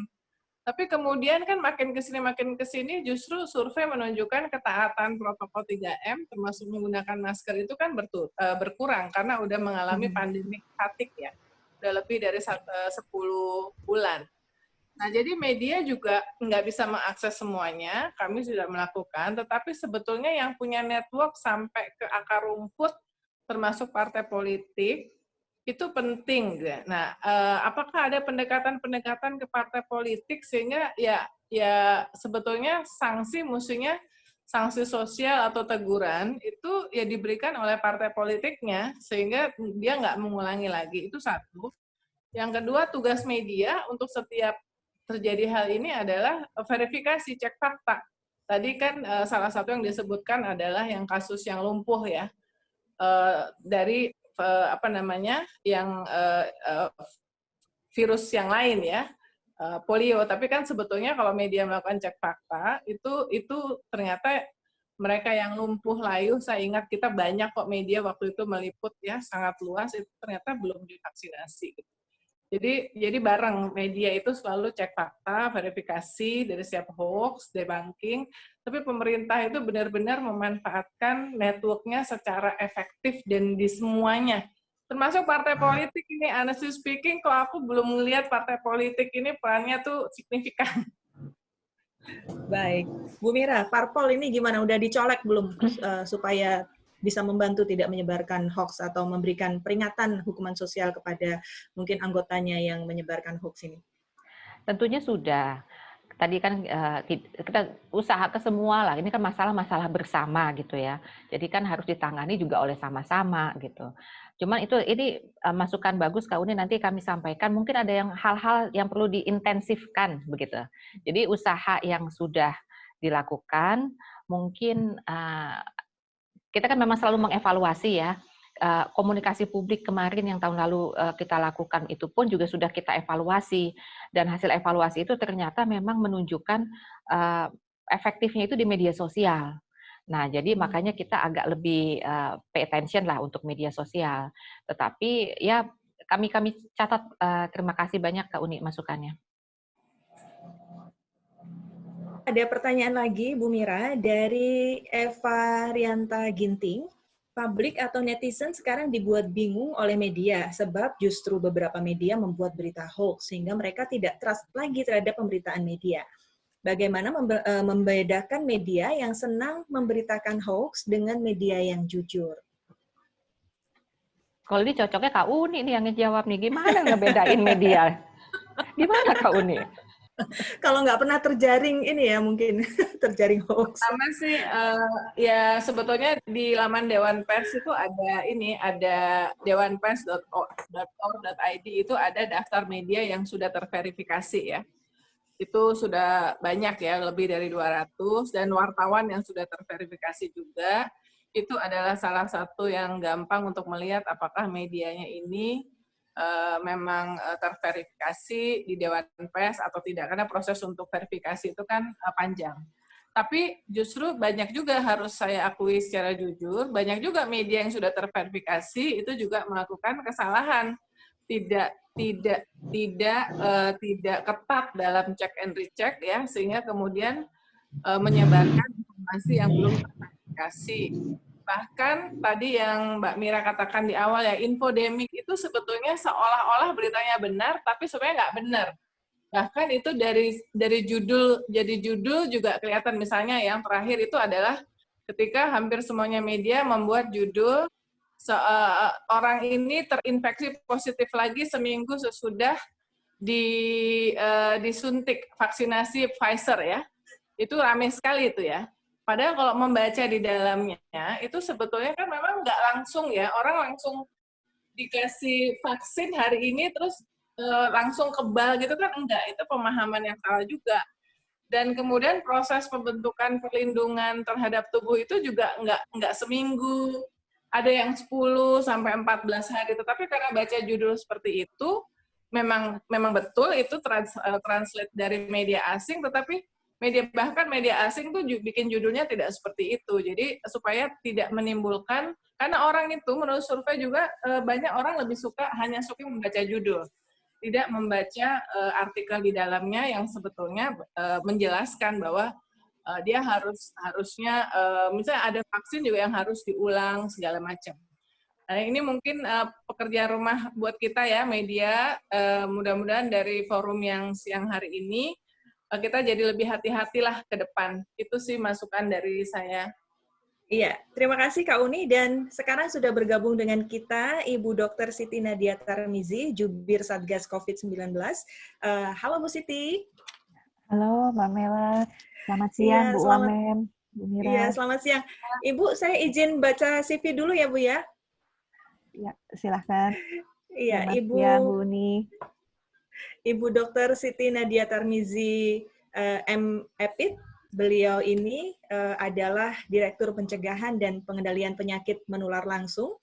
Juga dulu pernah menjabat sebagai Direktur Pencegahan dan Pengendalian Penyakit Menular, saat ini ya, Direktur Pencegahan dan Pengendalian Penyakit Menular Langsung. Sebelumnya pernah menjabat sebagai Direktur Pencegahan dan Pengendalian Penyakit Tular Vektor dan Zoonotik.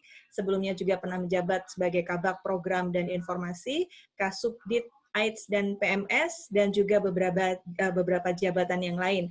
Sebelumnya, Ibu Dr. Siti merupakan lulusan dari S1 FKUI tahun 96 dan S2 FKM UI tahun 2009. Nah, ini meskipun terlambat bergabung, kita agak ngebut ya Bu Siti ya, supaya apapun pesan yang mau disampaikan ini bisa tersampaikan kepada rekan-rekan yang jurnalis yang ada di sini. Bu Siti, apakah ada PPT yang mau disampaikan, Bu? Boleh deh secara cepat, Bu Mela ya mungkin ya. Baik. Silakan.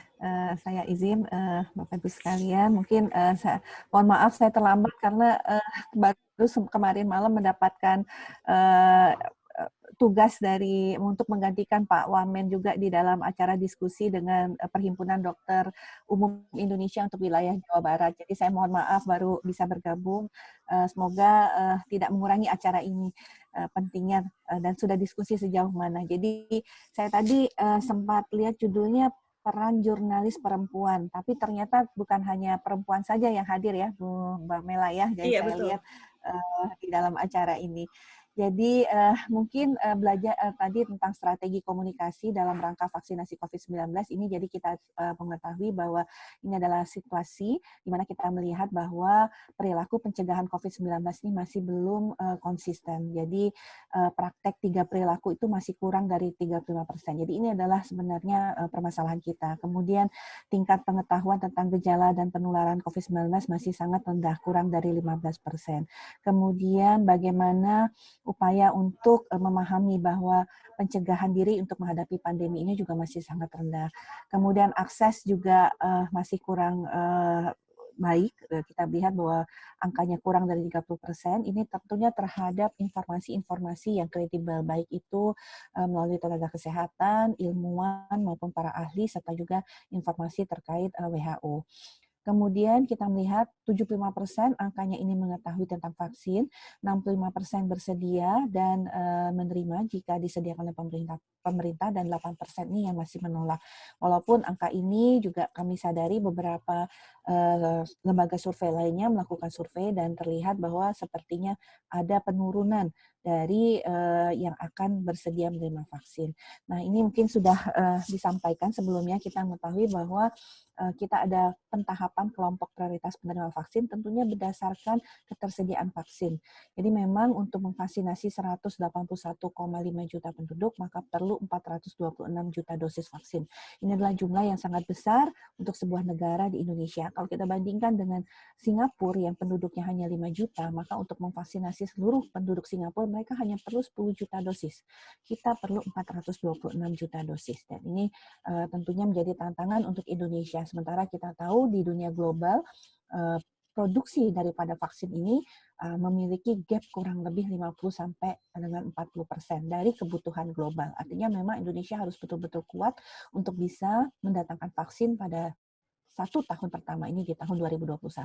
Artinya kalau kita mau menunggu sampai dengan 3,5 tahun itu mungkin seperti itu. Tetapi itu yang tidak kita inginkan karena kita ingin segera keluar dari pandemi ini. Sehingga tentunya di periode pertama dengan jumlah vaksin terbatas kita memprioritaskan garda terdepan atau frontliners. Itu yang kemudian kita bagi dalam 2 kelompok atau 2 tahap. Yang pertama adalah petugas kesehatan, yang kedua adalah petugas publik. Karena dua-dua ini adalah orang yang akan selalu bertemu dan terpapar dengan COVID-19. Dan lansia yang kita tahu selalu menjadi isu karena angka kematian yang tinggi dari lansia juga akan mendapatkan sebenarnya periode pada wave pertama atau periode yang sama dengan garda terdepan. Karena memang ini adalah kelompok yang paling rentan dibandingkan dengan masyarakat lainnya. Baru setelah itu April akan dilakukan kepada masyarakat secara luas. Dan ini merupakan sebagian besar dari masyarakat di kita, yaitu kurang lebih jumlahnya 140 juta jiwa. Jadi di dalam keadaan pandemi, artinya dalam keadaan bencana atau kalau kita bisa sampaikan dalam keadaan darurat perang ya, tapi ini perangnya tidak dengan tentara ataupun dengan tank, tapi dengan virus yang kita tidak lihat dan dia sangat mudah sekali menularkan dari satu orang ke orang lainnya. Jadi berdasarkan tentunya dalam strategi komunikasi tiga komponen penting dalam kita melakukan komunikasi risiko adalah bagaimana bicara, dengar, dan bagaimana kelola rumor. Jadi ini yang penting untuk termasuk upaya yang kita lakukan mulai dari membentuk koalisi atau gugus tugas, mendengarkan masukan-masukan, proaktif menginformasikan dan mendeteksi serta merespon hoax ataupun misinformasi yang terjadi. Ini adalah strategi komunikasinya mungkin mulai dari tujuan, strateginya seperti apa, pesan seperti apa. 2 pesan yang harus kita sampaikan yaitu vaksinasi dan upaya pencegahan 3M dan 3T.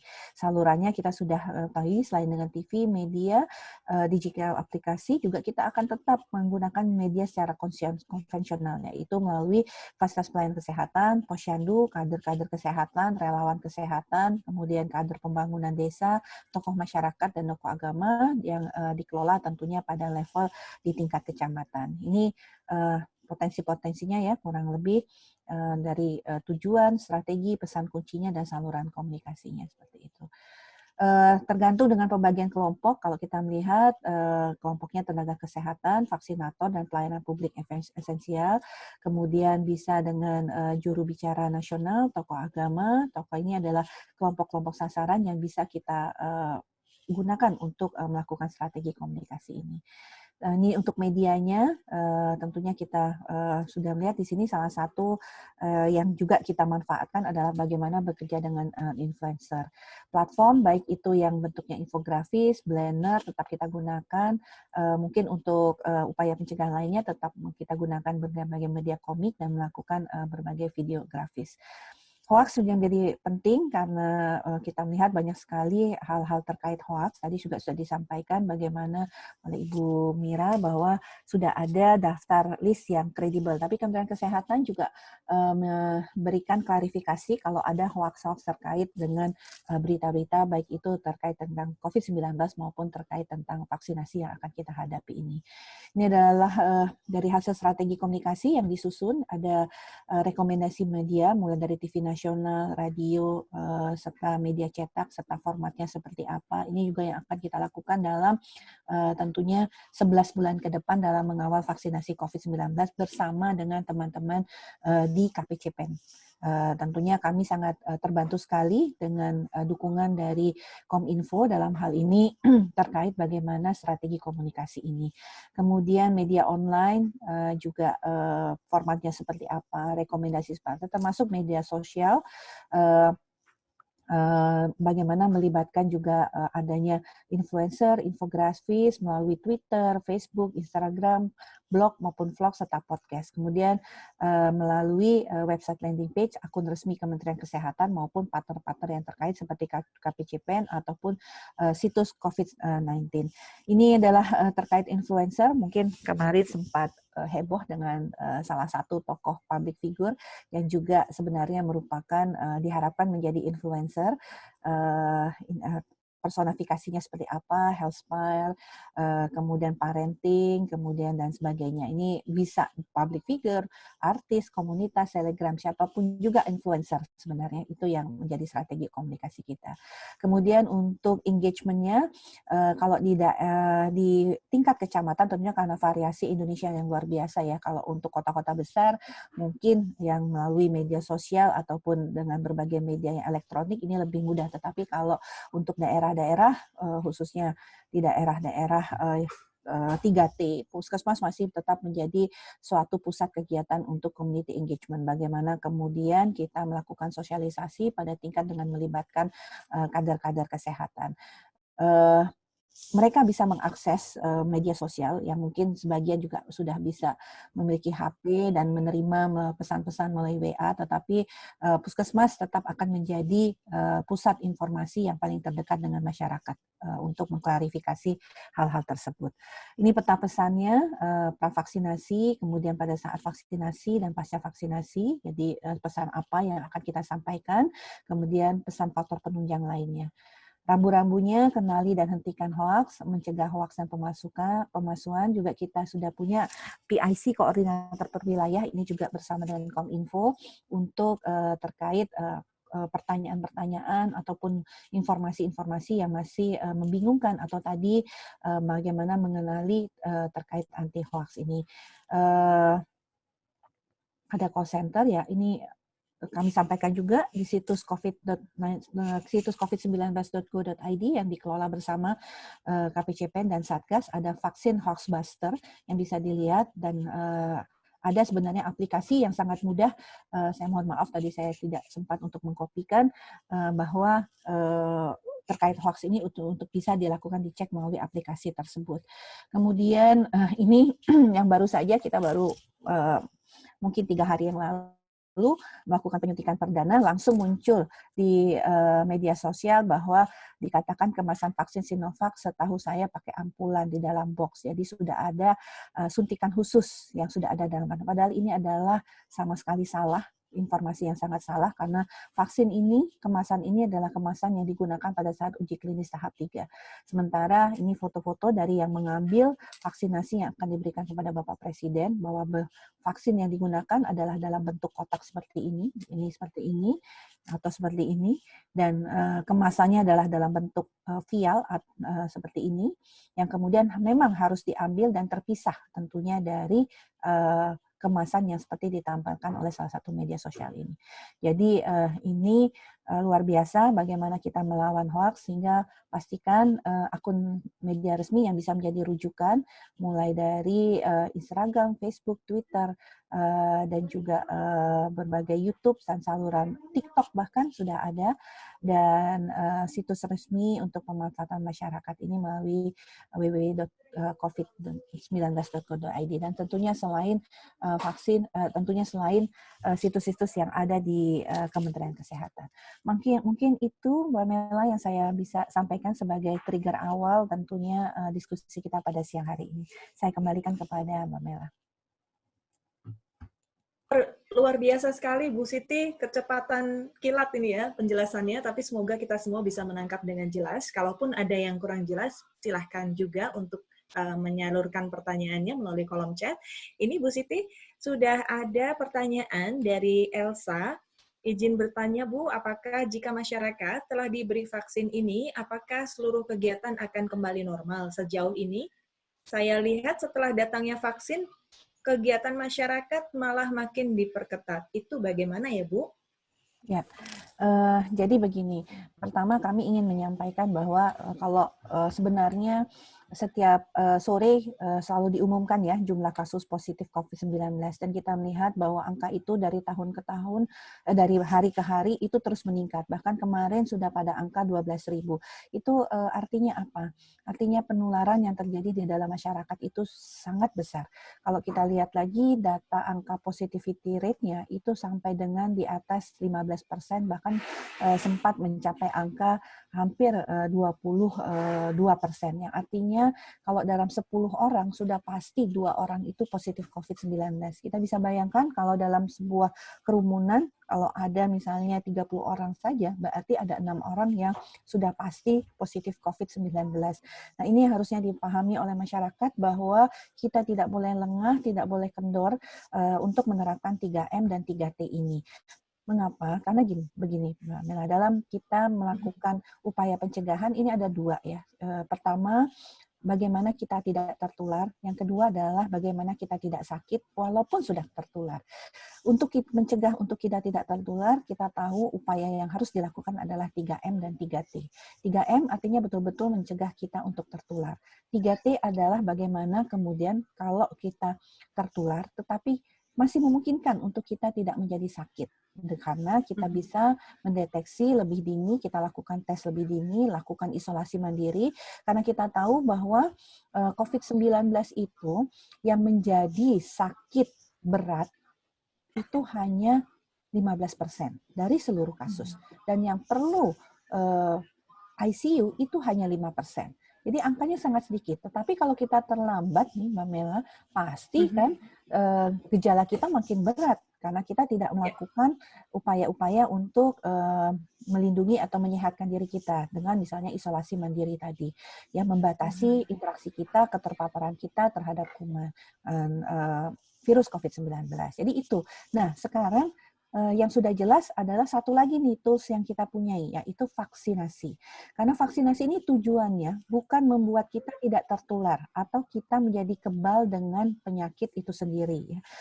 Vaksinasi ini adalah memberikan tubuh kita memiliki antibodi ataupun yang kita sebut sebagai benteng pertahanan sebelum kita diinfeksi virus COVID-19. Jadi kita ini kan, tubuh manusia ini akan memiliki pertahanan kalau ada musuh yang dia kenali masuk dalam tubuh kita. Nah, artinya kan ini kalau normal berarti kita nunggu kita sakit, baru tubuh kita mengenal antibodi tersebut. Nah, sekarang tidak. Yang kita lakukan, kita lebih bersiap-siap. Jadi kalau kita dalam situasi perang, kita lebih siap-siap nih bahwa kita suntikan dengan virus COVID-19, tapi tentunya virus COVID ini yang sudah dilemahkan, yang sudah dimatikan, sehingga dia hanya mampu memberikan respon sehingga tubuh kita bisa mengenali dan membuat sistem kekebalan. Nah, ini tentunya dengan adanya sistem kekebalan yang kita sebut sebagai antibodi, ini yang akan melindungi kita untuk kita tidak menjadi sakit atau kalaupun sakit tidak menjadi berat. Nah, untuk tubuh membentuk antibodi pasti dia butuh waktu ya. Tidak kemudian hari ini disuntik, besok dia jadi Superman gitu ya. Kebal. Karena kebal. Jadi dia butuh waktu dan tentunya itulah mengapa setelah vaksinasi tetap harus menjaga diri kita untuk melaksanakan protokol kesehatan. Karena tadi untuk mencegah kita tertular tetap 3M dan 3T. Dan saat ini kita ini dalam situasi pandemi kan, kita tidak tahu Mbak Mela apakah ini kita bertemunya secara virtual ya. Tapi kalau kita bertemu secara tatap muka, kita tidak tahu apakah teman di dekat saya, di samping kiri kanan saya, di depan saya atau yang saya mungkin sedang ajak bicara itu positif atau tidak, karena banyak juga kasus-kasus dengan orang tanpa gejala. Jadi tentunya tetap kita harus melindungi. Kita jangan sampai antibodi kita ini terus-menerus setiap hari disuruh berperang lawan virus ya, karena kita tidak mencegah juga atau mengurangi terpaparan. Karena kita dalam situasi pandemi. Berbeda kalau kita tidak dalam situasi pandemi, pasti jumlah virus artinya jumlah musuh yang kita hadapi ini berkurang. Jadi itu Mbak Mela. Jadi harus pesan-pesan ini, mungkin pemahaman ini yang ingin mohon kami bisa dibantu oleh teman-teman media bahwa mengapa sih setelah dapat vaksin harus tetap menerapkan protokol kesehatan. Jadi meskipun sudah dapat vaksin pun tetap harus mengikuti protokol kesehatan. Sampai berapa lama Bu sampai terbentuk ketahanan tubuh ini Bu? Ya. Kita tahu antibodi itu akan terbentuk setelah 28 hari penyuntikan dari vaksin yang kedua. Jadi itu adalah angka yang optimal ya untuk seseorang membentuk antibodi. Tetapi tetap kapan sih kita berhenti pakai masker, menjaga jarak, menghindari kerumunan, cuci tangan, ya sampai situasi pandemi ini berakhir. Kan situasi pandemi ini adalah kondisi khusus ya, artinya kondisi kewaspadaan yang harus selalu menjadi catatan kita. Nah, kalau kita sudah tidak pada situasi pandemi ya tentunya 3M ini sudah bisa kita lakukan karena kita punya kekebalan. Tetapi karena kita masih dalam situasi pandemi, tunggu kapan dicabut situasi pandemi, baru kita bisa tidak menjalankan prokes lagi. Baik, semoga segera ya Bu ya. Amin. Kita semua berharap ini. Dan ada pertanyaan berikutnya, Ibu Siti, izin bertanya Bu, nama saya Maulika Sari. Saya mahasiswa Ilmu Komunikasi Universitas Islam Negeri Sultan Syarif Kasim Riau. Bagaimana dengan masyarakat awam yang tidak mengetahui mengenai vaksinasi COVID-19 ini dan begitu banyaknya berita hoax yang tersebar sehingga membuat masyarakat takut untuk divaksin. Apa strategi pemerintah untuk mengatasi masalah tersebut? Ya, ini memang permasalahan hoax ini luar biasa. Tadi kami sampaikan bahwa tentunya kami punya tadi Hoaxbuster yang diterbitkan oleh situs KPCPEN dan juga Satgas COVID-19 yang bisa diakses di situs covid19.go.id.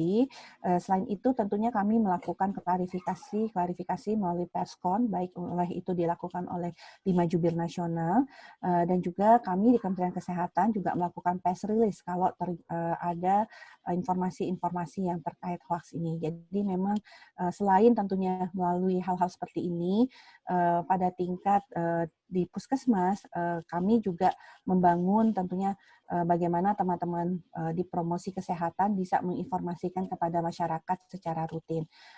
Dan tentunya pemerintah daerah melalui dinas Kominfonya juga saya rasa membangun pesan-pesan dan juga saya melihat banyak sekali di daerah itu melakukan talk show ya Mbak Mela ya, bahwa talk show ini yang dihadiri oleh Dinas Kominfo, ada juga Dinas Kesehatan secara bersama baik di tingkat provinsi dan kabupaten kota melakukan sosialisasi. Baik. Ada banyak pertanyaan lagi, Bu, tapi waktu kita ini sudah sangat terbatas. Saya akan sampaikan satu pertanyaan terakhir ya, Bu. Ini dari Yuke Singgalang.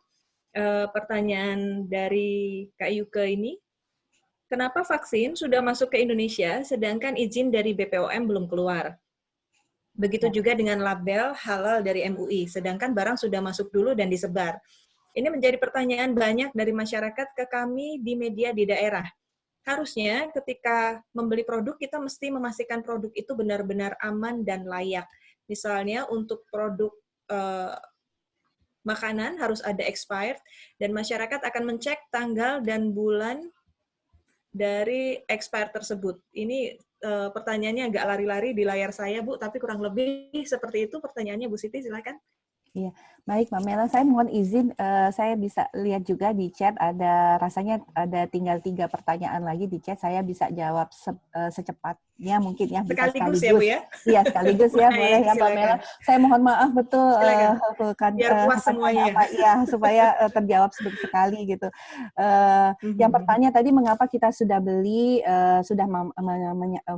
maksudnya sudah membeli vaksin Sinovac sebelum izin edar keluar, karena pertama, sebenarnya kalau kita bicara mengenai kehalalan, MUI sudah bersama-sama dengan kita untuk melihat produk Sinovac ini. Kedua adalah terkait keamanan. Sebenarnya sebuah vaksin yang sudah lulus uji klinis tahap 1 dan 2 sebenarnya adalah sudah bisa kita pastikan aspek keamanannya. Karena sebenarnya uji keamanan itu adalah terutama pada saat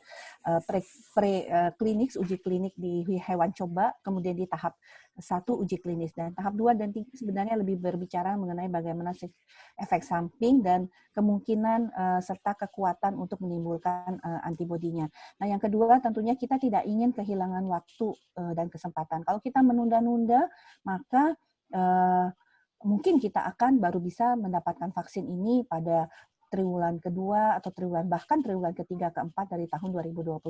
Jadi kita lihat kalaupun Inggris sudah memulai penyuntikan, mereka sebenarnya sudah melakukan negosiasi pemesanan itu 5 bulan atau 6 bulan sebelumnya. Artinya di bulan Juni 2020 itu mereka sudah melakukan negosiasi untuk melakukan pembelian. Jadi saya rasa bahwa ini upaya kita dan sudah kita pertimbangkan sekali ya, bahwa kita ini dalam posisi pandemi. Kalau kita dalam posisi perang, tentunya kita tidak bisa menggunakan aturan-aturan yang biasa. Kita harus menggunakan aturan yang luar biasa karena kita berbicara nyawa. Lebih lama kita menunda-nunda, makin banyak kematian dan kesakitan. Dan ini tentunya kita tidak mau. Jadi dengan meyakini, dan tentunya ini sudah bukan hanya keputusan dari Kementerian Kesehatan saja, tapi sudah mempertimbangkan tentunya para ahli, juga kemudian ITAGI sendiri, sehingga memang vaksin ini kita datangkan sambil menunggu tentunya penggunaan emergency use dari Badan POM. Dan alhamdulillah kemarin keluar.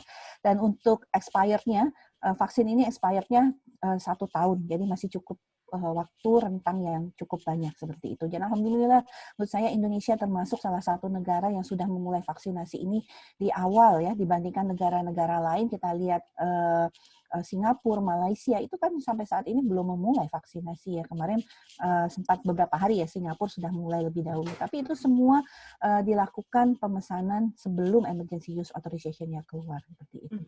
Jadi kita berbicara dalam hal ini adalah berbicara bagaimana keselamatan jiwa. Dan menurut saya keselamatan jiwa itu lebih penting ya dibandingkan dengan tentunya hal-hal lain yang sifatnya memang harus kita kerjakan di masa pandemi ini. Kemudian boleh Mbak Mela, saya langsung saja ke pertanyaan Mbak Grace terkait keamanan. Ya, jadi sudah pasti sudah dibuktikan oleh Badan POM bahwa ini aman dan efektif. Kita tahu efikasinya 65,3%, yang artinya sudah menurunkan angka kemungkinan orang untuk tertular COVID-19 sebanyak 65%. Kalau kita tidak pakai vaksin, maka kita itu kemungkinan tertularnya 100%. Nah, sementara dengan adanya vaksin ini sudah berkurang 65%. Sehingga kita tuh kalau mau sakit COVID itu resikonya tuh hanya 30%. Berarti kan sudah sangat kecil. Sehingga ini sangat baik efikasinya. Nah, apakah orang kebal atau bisa tertular? Masih bisa tertular. Kenapa? Karena kita dalam situasi pandemi, di mana kuman atau virusnya ini masih sangat tinggi. Berbeda kalau pada penyakit yang sudah sangat rendah penularannya, itu kita betul-betul kemungkinan tidak tertular. Tapi kalau saat ini dengan kondisi penularan yang sangat tinggi, yang artinya kalau kita bicara jumlah virus yang beredar di antara kita ini luar biasa jumlahnya ya, sehingga untuk itulah kita berperang nih sebenarnya dengan virusnya untuk bisa menurunkan jumlah virus dan kemudian menekan serendah-rendahnya, sehingga tadi vaksin tadi bukan hanya menjadi sesuatu yang kemudian kebal dalam arti bahwa kita sudah memiliki antibodi seperti itu.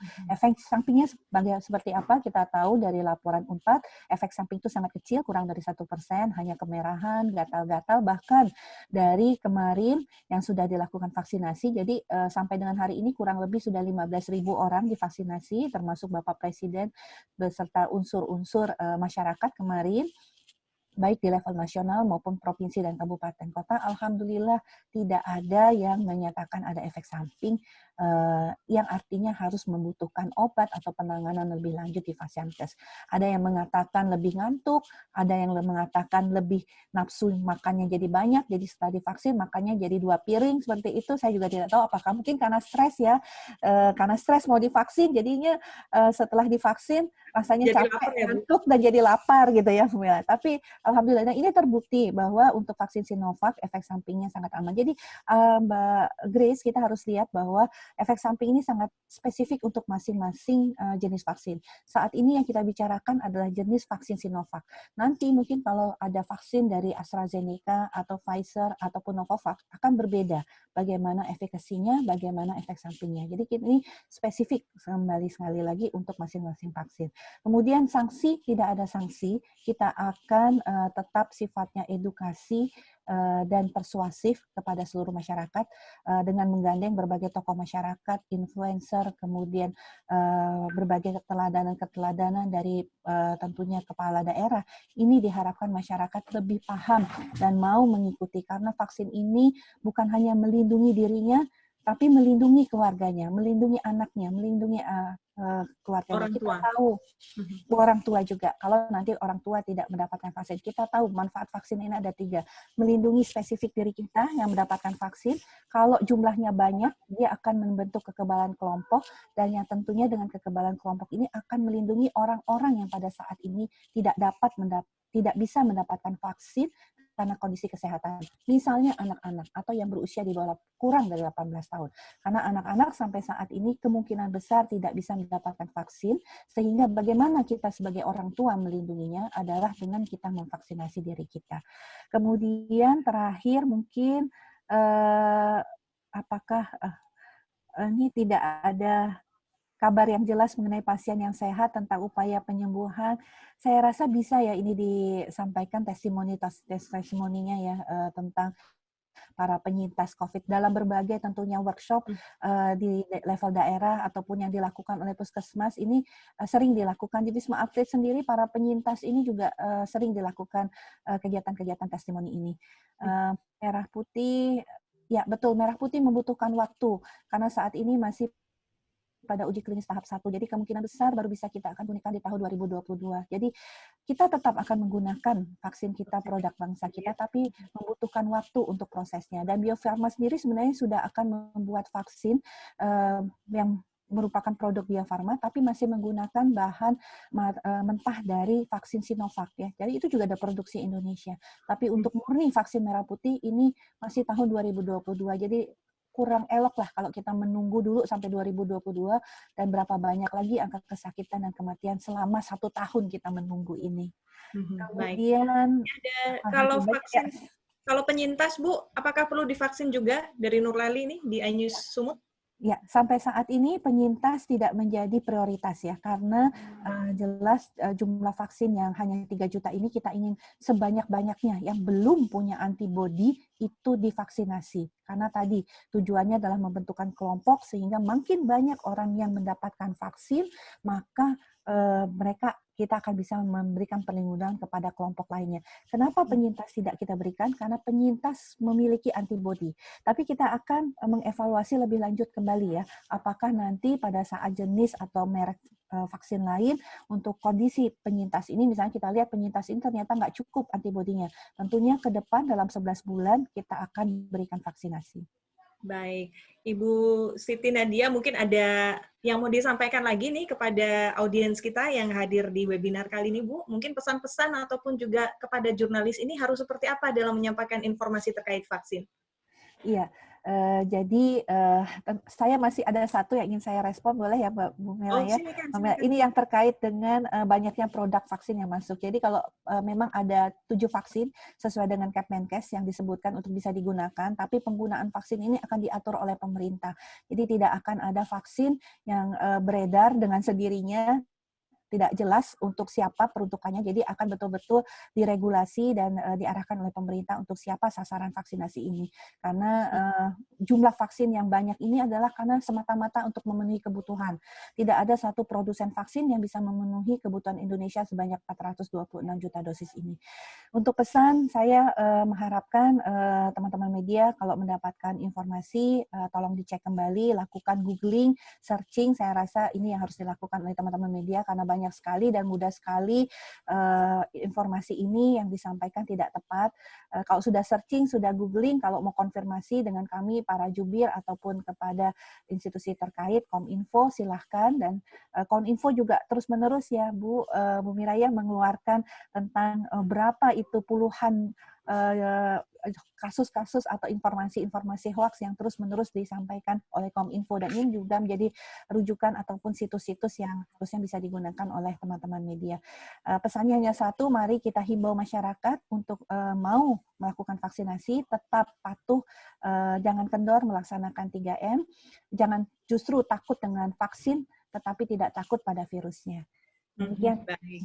Terima kasih Bu Siti Nadia Tarmizi, dan kita akan ke Ibu Mira Tayyiba dulu. Ibu Mira, mungkin ada pesan yang mau disampaikan kepada rekan-rekan jurnalis di sini, Bu, terkait hoax, dan mungkin ada trik-trik khusus, Bu, untuk rekan-rekan media. Silakan. Makasih Mbak Mela. Yang pasti cek, recheck, cross-check. Jangan takut untuk menggunakan media sosial, tapi tetap yang aman, sehat, bersih ya, dan beretika. Jadi sekali lagi, tolong bantuan media untuk mengedukasi masyarakat. Tadi disampaikan Bu Dokter, tidak takut vaksin, tetap prokes, 3M, kita terus kerjasama pemerintah dengan media. Mungkin itu aja Mbak Mela, makasih. Ya, terima kasih sekali Ibu Nadia dan juga Ibu Mira atas kehadirannya hari ini, sudah memberikan pencerahan untuk rekan-rekan jurnalis semuanya. Semoga kita juga semakin waspada, hati-hati dalam menulis, menyampaikan informasi, supaya jangan sampai kita media justru menjadi penyebar hoax berikutnya yang menyesatkan masyarakat. Dan saya mau menginformasikan dulu, ini tanggal 30 Januari mendatang akan ada webinar kedua mengenai bahasa Indonesia jurnalistik, yang merupakan kerjasama FJPI dengan IDN Times. Narasumbernya nanti ada Bapak T.D. Asmadi, pengajar LPDS, dan juga Ketua Forum Bahasa Media Massa. Dan acara ini saya akan informasikan kembali, ditayangkan di ITV di program Halo Indonesia pada Senin jam 10 pagi, Senin mendatang ya. Untuk itu, terima kasih sekali rekan-rekan jurnalis yang sudah meluangkan waktu di webinar kali ini. Semoga kita juga semakin mantap lagi dalam menyampaikan berbagai informasi secara akurat, dan menyampaikan fakta, data dengan tajam, dan juga memberikan informasi yang mengedukasi masyarakat, terutama di tengah riuh rendahnya informasi dan juga berita hoax yang ada di mana-mana. Media harus menjadi satu yang mencerahkan masyarakat. Saya Mela Apsari, saya mengucapkan terima kasih atas perhatian semuanya. Kita langsung saja tutup acara ini. Wassalamualaikum warahmatullahi wabarakatuh. Terima kasih Waalaikumsalam Mbak Siti Nadia, Mbak Mira, teman-teman Terima semuanya. kasih semuanya. Terima kasih. Salam sehat semuanya teman-teman. Salam sehat. Have a nice weekend. Ibu-ibu sibuk.